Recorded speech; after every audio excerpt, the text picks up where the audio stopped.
Burnout, a feeling where you are mentally exhausted and devoid of motivation. When it comes to Genshin Impact, a game that lacks plenty of endgame content for players to do, burnout is expected to happen sooner or later. Burnout happens because you allow the signs of burnout to continue. If you don't address the signs of burnout in time by taking small breaks or trying different things, it can negatively affect your experience with the game. Maybe you've been through burnout once or multiple times already. Maybe you're going through burnout right now and that's how you stumble upon this video. Everything I say in this video is sharing my experience of Genshin burnout. Some may understand the points I'm about to make, some may not, and if that's the case, then I'll make sure to support my points by providing examples mainly from my experience. As someone who played this game every day since launch and experienced signs of burnout multiple times before, I want to help players, especially endgame players, to have a healthy mindset when playing this game, because I think some parts of this game is amazing. If you take in the story, world, music, writing at your own pace, it's a great game. But if you ever felt that you're being forced to play this game, I'm sorry to tell you, but these are the signs of burnout I've been warning you about. Now that you understand burnout and why I'm making this video, it's time for me to show you how to never burn out from Genshin Impact ever again. Ask yourself this: why did you want to play Genshin Impact in the first place? Is it to collect all the characters and our weapons, save enough Primo Gems to C6 that one favorite character you love most, explore in 100% every location, understand every single piece of lore the game gives you, become a teapot maniac, or play TCG competitively? I remember why I wanted to play Genshin Impact in the first place. It's to collect and test out as many characters as I can, see what teams and builds I can come up with, and test them in the hardest content in the game. I didn't sign up for card games, become a house designer, or understand every single bit and pieces of lore, as I only pay attention to Archon and character quest. Stick to the reason why you want to play this game, and never force yourself to do something you know you won't like.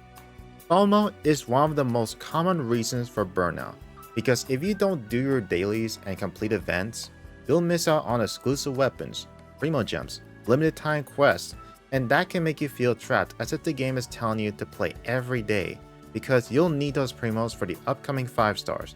These exclusive weapons may come in handy, and the limited time quest that holds important lore that adds so much to the story.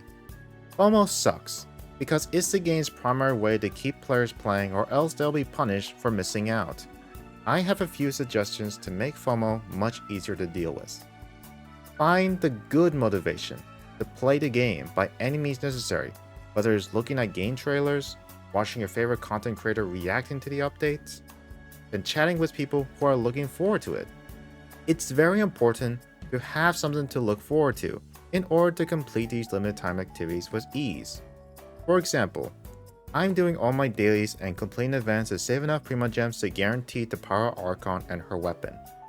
If you make it through the difficulties of FOMO with the advice I just gave you, you'll be rewarded by guaranteeing any character you want in the future.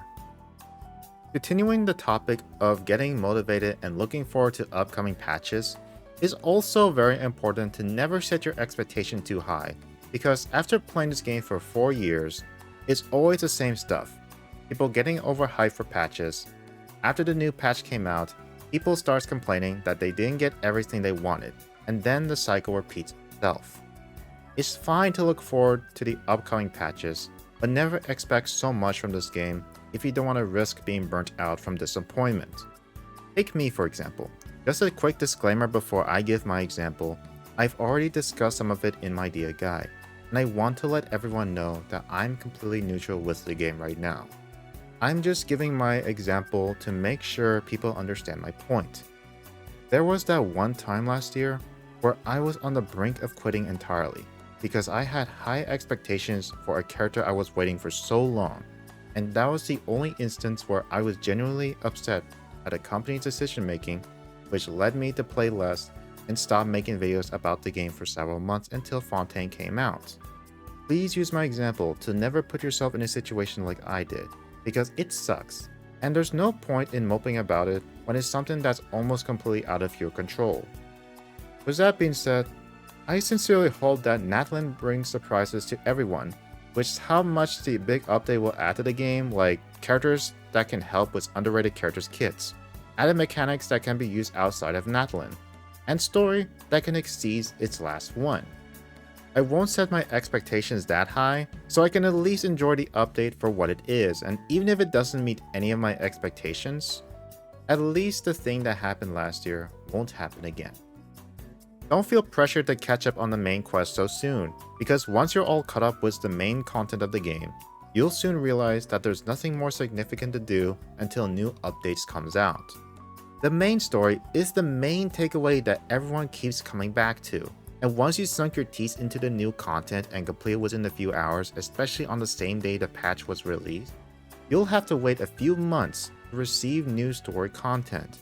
If you are afraid of getting spoiled because of YouTube recommendations, either stay away from YouTube for a few days, or make a separate account that doesn't have to do anything with Genshin Impact. So what else can you do to not rush the main story so quickly?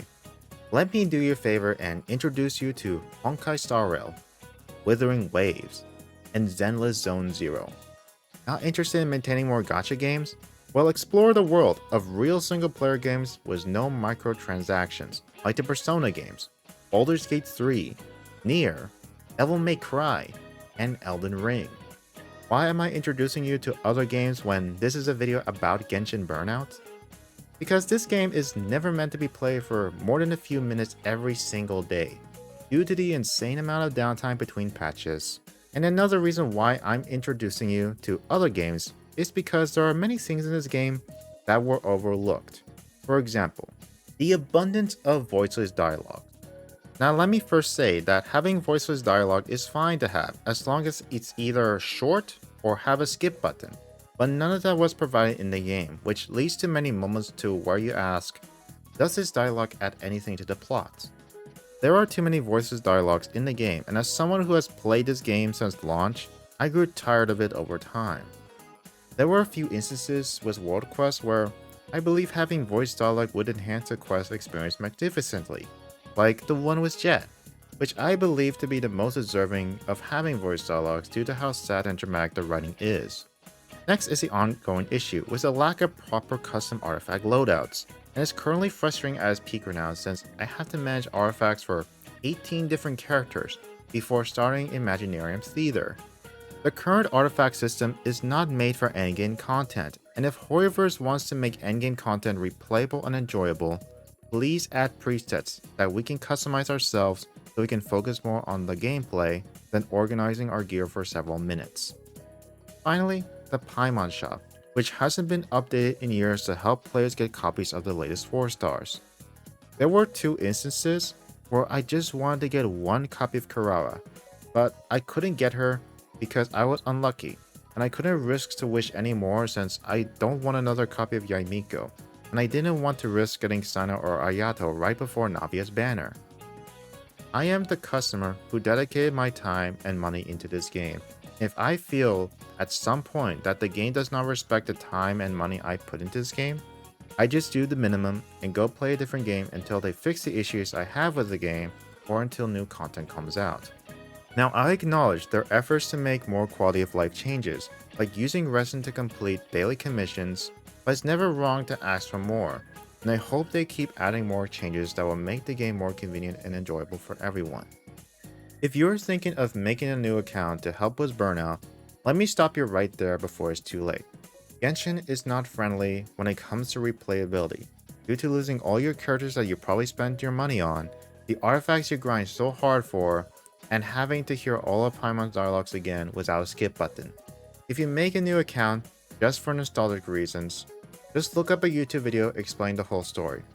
It's not like Fire Emblem 3 Houses where you choose a faction and the story will be different depending on which one you chose, or Baldur's Gate 3 where dialogues and choices actually does matter, to a point where a companion can permanently leave the party or die. In Genshin Impact, you are playing one scripted story, and nothing in the story will change in a significant way no matter what dialogue choices you are given. A better alternative to making Genshin feel new and refreshing is to try out characters you haven't played before. I don't mean use them in the overworld while they are still level 20 not knowing what they do.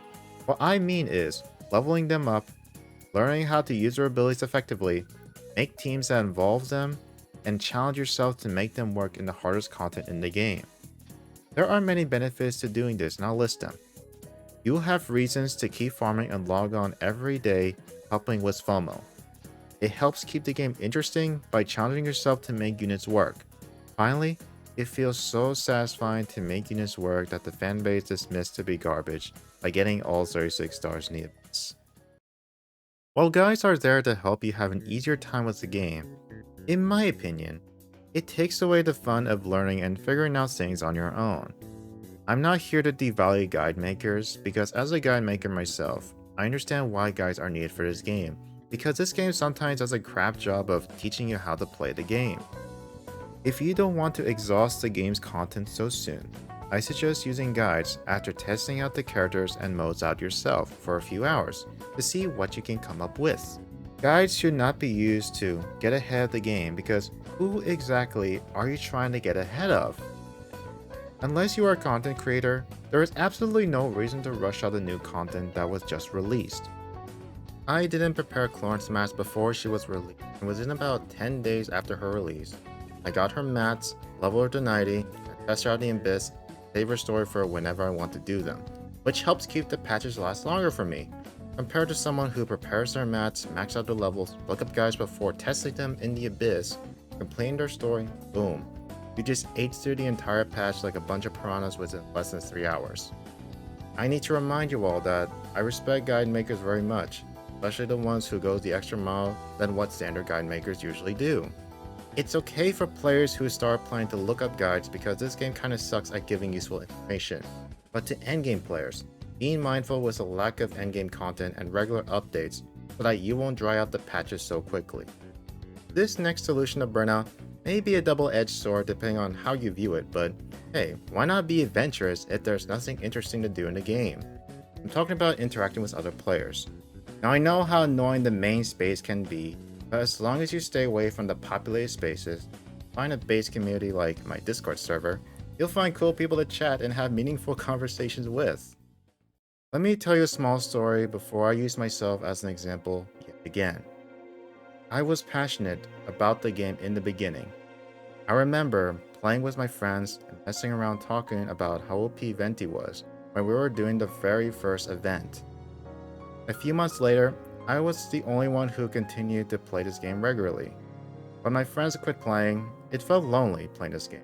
No one to talk to about the game, no one to look forward to upcoming characters or patches with, and then I realized something. I started playing this game because it's easy to talk about with people since it's a live service game. I started making Genshin videos back in 2020. It took me many trials and errors to get somewhere, and by the time Fontaine came out, things were starting to kick off. After that, I started a community, and seeing my subscribers join the server, talking and looking forward to the game's upcoming patches with me, motivates me to continue playing the game while also making videos. This brings back the passion I had when I had played with my friends 4 years ago. If I hadn't made Genshin videos, I would have quit playing this game long ago. And without my Genshin videos, I would have never met you all and had this community that I can be proud of. I've watched many videos of Genshin Burnout, and the takeaway I get from most of these videos is them sharing their own experience of Burnout and showing how they deal with it. There is no right answer to Burnout, because everyone's perspective and solution of Burnout will be different from others. Here are 3 more important things to take from this video. The fear of missing out is not something to dwell over, because there will always be more events to enjoy, and a reminder to you that this is a single player game. You choose to make your progress at your own pace, not other players, nor the game. So if you need to take a break from the game, go ahead. This game will be waiting for you whenever you're ready to return. While this is a single player game, part of what makes this game so special is the community. And if you can find the right community for you to hang out with, I promise you that it will make the experience a lot more enjoyable. Finally, just have fun with the game. As cliche as it might sound, it's true in every way. I plan to see this game through the end because there is so much to this game that we don't know yet, And with this being a live service game that will be around for a long time, is something I never knew I needed in my life. All good things must come to an end eventually, but at least we can enjoy what we have for now. I want to thank everyone for being patient with me, as I always strive to make videos I enjoy making, while making sure others enjoy it as well. If you have anything you want to add to the video, like sharing your experience with burnout or how you prevent burnout, let me know in the comments. If you really like how I make my videos and my personality, make sure to subscribe so that you don't miss out on my future videos. And join the Discord if you want to be part of a base community. The channel is getting really close to 1,000 subscribers, and if we manage to reach it within a week after uploading this video, I'll do a live stream showcasing my entire Genshin account while answering your questions. And if this stream does well, I might have a reason to start streaming again, especially when 2 newly released gacha games just came out. Thank you for watching, and we'll see what I'll be doing next.